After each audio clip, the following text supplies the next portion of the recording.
దేవుని నామానికి మహిమ కలుగును గాక.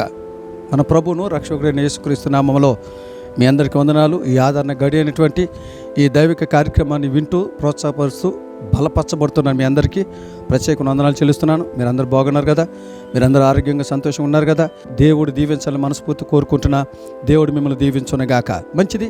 వచ్చిన వాక్యాన్ని ఈ రోజున మనం ధ్యానం చేసుకుందాం. దేవుడు వాక్యం ద్వారా మనతో మాట్లాడబోతున్నాడు. ఈరోజు దేవుడు మనతో మాట్లాడే అంశం ఏంటంటే, దేవుడు నాకు ఆశ్రయము. దేవునికి మహిమ కలుగునుగాక. దేవుడు నాకు ఆశ్రయం. పరిశుద్ధ గ్రంథం నుంచి 91వ కీర్తన 9వ వచనం, యెహోవా నీవే నా ఆశ్రయము. ఈ రోజున దేవుని బిడ్డలు గమనించండి. ఒక కీర్తనకారుడు చాలా సంతోషంగా ఆనందంగా ఉన్నాడు. చూసిన వారు ఆశ్చర్యపోతున్నాడు. ఒరే, ఏంటి కీర్తనకారుడు ఎంత సంతోషంగా ఉన్నాడు? ఎప్పుడు చూసినా దిగులుగా బాధగా ఉండేవాడు, ఈ రోజునేంటి ఎంత సంతోషంగా ఉన్నాడు అని అనుకుంటూ ఆ కీర్తనకారుడి దగ్గరికి వెళ్ళి, ఎంత సంతోషంగా ఉన్న కారణం ఏంటంటే, ఆ కీర్తనకారుడు చెప్తున్నాడు, అయ్యా ఇప్పటివరకు నేను విడివిడిగా ఉన్నాను, ఇదిగో నాకు దేవుడు ఆశ్రయంగా ఉన్నాడు, అందుకు నేను సంతోషంగా ఉన్నానని ఆ కీర్తనకారుడు చెప్తున్న మాట. దేవుడికి మహిమ కలుగునుగాక. ఈ రోజున అందుకు వాక్యం వింటున్న దేవుని బిడ్డ, మీతో దేవుడు చెప్తున్నాడు, నేను మీకు ఆశ్రయంగా ఉంటా. దేవుడు మనకు ఆశ్రయంగా ఉండాలని దేవుడు ఆశ కలిగి ఉన్నాడు. నువ్వు ఎవరిని ఆశ్రయంగా ఉండమని కోరుకోమాకు. నువ్వు దేవుని బిడ్డవే, క్రీస్తు రక్తంలో కడగబడిన వాడి. మనుషుల్ని ఆశ్రయంగా ఉండాలని కోరుకోమాకు. కులాన్ని ఆశ్రయంగా ఉండాలని కోరుకోమాకు. దేవుడి దగ్గర మోకరించి, అయ్యా నీవే నాకు ఆశ్రయం, నీవే నా ఆధారం, నీవే నా కోట అని నువ్వు అడిగితే తప్పక దేవుడు నీకు ఆశ్రయంగా ఉండునుగాక. దేవుడికి మహిమ కలుగునుగాక. దేవుని బిడ్డలు గమనించండి, మీకు విషయం చెప్తాను. మనము దేవుని ఎప్పుడు ఆశ్రయంగా చేసుకోవాలి, ఎలాంటి సందర్భంలో ఏ పరిస్థితుల్లో మనం దేవుని ఆశ్రయంగా చేసుకోవాలి అని అంటే, పరిశుద్ధ గ్రంథంలో ప్రసంగి గ్రంథం 12వ అధ్యాయం 1-2 వచనాల్లో ఉన్న మాట ఏంటంటే, దుర్దినములు రాబోతనే గనక దుర్దినములు రాకమునిపే ఆయనను మనం ఆశ్రయంగా చేసుకోవాలి. భయంకరమైన దినాలు ఈ ప్రపంచంలోకి వస్తా ఉన్నాయి. భయంకర రోజులు మనం చూడబోతున్నాం, ఆల్రెడీ చూస్తున్నాం.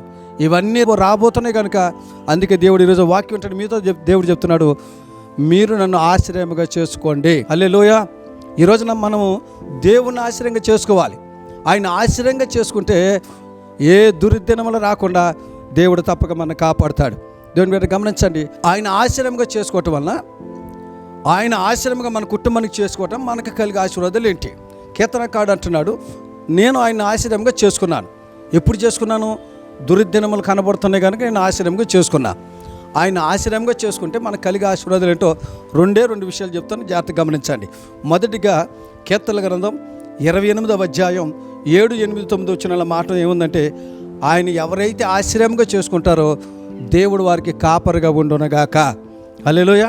ఈ రోజున మీరు ఆశ్రయంగా దేవుని చేసుకోండి. ఆయనే మీకు కాపరిగా ఉంటాడు, ఆయనే మీకు అండగా ఉంటాడు. ఆయన కాపరిగా ఉంటే అనేక అద్భుతాలు మన జీవితంలో చూస్తావు. ఏ దుర్దినములు రాకుండా దేవుడు మనల్ని కాపాడుతాడు. రెండో విషయం చెప్తాను, ఆయన ఆశ్రయంగా చేసుకుంటే యెషయా గ్రంథం 25వ అధ్యాయం 3వ వచనంలో చెప్పిన మాట ప్రకారం, ఆయనని ఎవరైతే ఆశ్రయంగా చేసుకుంటారో దేవుడు ఆ కుటుంబానికి వారికి నీడగా ఉండునుగాక. ఆమేన్. ఈ రోజున మీరు ఎవరెవరో ఆశ్రయం కొరకు ఎదురు చూడొద్దు. ఆకాశం తట్టు చూడు, నువ్వు తప్ప నాకెవరు లేరని మొరపెట్టు. ఆయన నీకు ఆశ్రయంగా ఉంటాడు. ఆయన నీకు ఆశ్రయంగా ఉంటే కాపరిగా ఉంటాడు, నీడగా ఉంటాడు. దుర్దినములు ఏవి నీ దగ్గరకు రాకుండా దేవుడు తన దక్షిణాస్తం చాపి నిన్ను కాపాడునుగాక. ప్రార్థన చేసుకుందాం. దయచేసి తల వంచండి, ప్రార్థన చేసుకుందాం. ప్రేమ కలిగిన మా తండ్రి, నీకు వందనాలు. విత్తబడిన వాక్యాన్ని బట్టి నీకు స్తోత్రం.